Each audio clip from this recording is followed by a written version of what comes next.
जय जगन्नाथ सांग मैंने मुझे दीप्ति आपण मानके स्वागत करे मोर आउटे नुआ मिनी ब्लॉग के तो सकालू सकालू एटा पले आसी आम तुलिके माखन पतर आउ सारू पतर तुलिके आम पले आसली आमर घर कानी के आम रान्धु माखन साग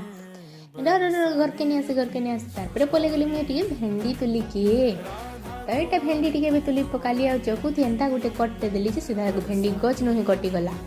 तारपरे भेंडी आउ सारू पतर आ माखन पतर धरिकिना टिके देखी पुक पुगी भी हेला न पले आसली मैं आमर घर के दुही भाई बहन खाली बसते न तो का कर मोबाइल पंखा गोटे नुआटा लगे पकालु मेकानिक आउ नहीं लगे आमर घरे तारपरे पंखा गोटे नहीं चलता सेटा भी खुली खुला आगे काଣା करी पकालु आ वीडियोटा जदि भल लागे लाइक शेयर सब्सक्राइब जरूर कर देबो। तारपरे एटा देखो पानी टिके पाउथला बोली कि एटा प्लास्टिक भी ढापी देनो को भी पल्हारे सबुआडे टिके देखो तो केंदा मेक करी छे जे पूरा कलिया कर दो फोन रे तो जना नहीं पड़वार बाकी आँखी दिशुचे आउ फिर देखा गोटे नुआ वीडियो हेते बेल जाए रही टाटा।